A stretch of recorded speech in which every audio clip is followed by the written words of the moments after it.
कहानी वहीं से शुरू होती है जहां रिचर्ड, क्लिंट और उनका साथी कुत्ता हजारों ज़ॉम्बी के बीच फंस चुके होते हैं। चारों तरफ सिर्फ मौत दिखाई दे रही होती है।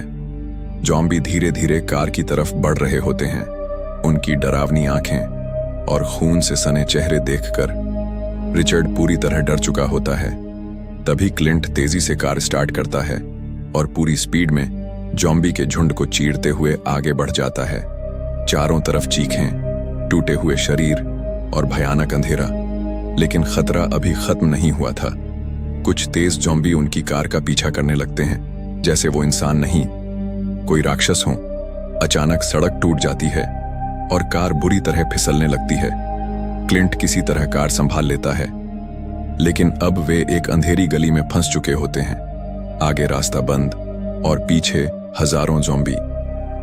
अब उनके पास लड़ने के अलावा कोई रास्ता नहीं बचता। रिचर्ड और क्लिंट हाथों में डंडे लेकर कार से बाहर निकलते हैं और ज़ॉम्बी पर हमला करना शुरू कर देते हैं।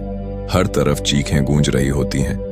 तभी एक खतरनाक ज़ॉम्बी रिचर्ड पर हमला करता है, लेकिन उनका साथी कुत्ता बीच में आकर रिचर्ड की जान बचा लेता है। तीनों भागते भागते एक टूटी हुई बिल्डिंग में छिप जाते हैं। अंदर पूरी बिल्डिंग अंधेरे में डूबी हुई होती है और तभी उन्हें ऊपर से किसी के रोने की आवाज सुनाई देती है। वे धीरे धीरे सीढ़ियां चढ़ते हैं, लेकिन तभी उन्हें जमीन पर खून के निशान दिखाई देते हैं। उनका डर और बढ़ जाता है। जब वे ऊपर पहुंचते हैं तो वहां एक कमजोर आदमी छिपा हुआ मिलता है। वो आदमी उन्हें बताता है कि ये वायरस किसी प्राकृतिक बीमारी से नहीं फैला, बल्कि एक गुप्त लैब में हुए खतरनाक एक्सपेरिमेंट की वजह से पूरी दुनिया बर्बाद हो गई। यह सुनकर रिचर्ड और क्लिंट हैरान रह जाते हैं, लेकिन तभी नीचे से जोरदार आवाज आती है। ज़ॉम्बी बिल्डिंग के अंदर घुस चुके होते हैं। अब सब लोग छत की तरफ भागते हैं। छत पर पहुंचते ही वे देखते हैं कि पूरा शहर ज़ॉम्बी से भर चुका है। चारों तरफ सिर्फ तबाही। तभी दूर आसमान में एक हेलीकॉप्टर दिखाई देता है। उन्हें लगता है कि शायद अब उनकी जान बच जाएगी।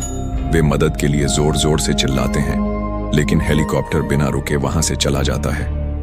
अब उनकी आखिरी उम्मीद भी खत्म हो चुकी होती है। रिचर्ड घुटनों पर बैठ जाता है और हार मानने लगता है, लेकिन तभी कुछ भयानक ज़ॉम्बी बिल्डिंग की दीवार चढ़कर छत तक पहुंच जाते हैं और शुरू होती है अब तक की सबसे खतरनाक लड़ाई। डंडों से लड़ते लड़ते उनके साथ वाला आदमी ज़ॉम्बी के हमले में घायल हो जाता है, लेकिन वह खुद की जान देकर रिचर्ड और क्लिंट को बचा लेता है। अब बचने का सिर्फ एक रास्ता होता है, दूसरी बिल्डिंग पर छलांग लगाना। रिचर्ड और क्लिंट अपनी जान जोखिम में डालकर ऊंची बिल्डिंग से छलांग लगा देते हैं। कुछ सेकंड के लिए ऐसा लगता है कि वे नीचे गिर जाएंगे, लेकिन क्लिंट आखिरी समय पर रिचर्ड का हाथ पकड़ लेता है और दोनों किसी तरह बच जाते हैं। वे दूसरी बिल्डिंग पर पहुंच जाते हैं, थके हुए, घायल, लेकिन जिंदा।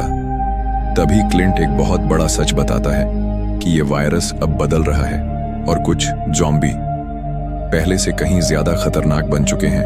तभी दूर अंधेरे में एक विशालकाय म्यूटेंट ज़ॉम्बी दिखाई देता है। उसकी चमकती आंखें और डरावनी दहाड़ सुनकर रिचर्ड और क्लिंट के होश उड़ जाते हैं और यहीं पर कहानी एक और खतरनाक मोड़ पर खत्म होती है। आगे क्या होगा? क्या रिचर्ड और क्लिंट उस म्यूटेंट ज़ॉम्बी से बच पाएंगे? ये जानने के लिए पार्ट 3 जरूर कमेंट करें और चैनल को सब्सक्राइब और वीडियो को लाइक करना ना भूलें।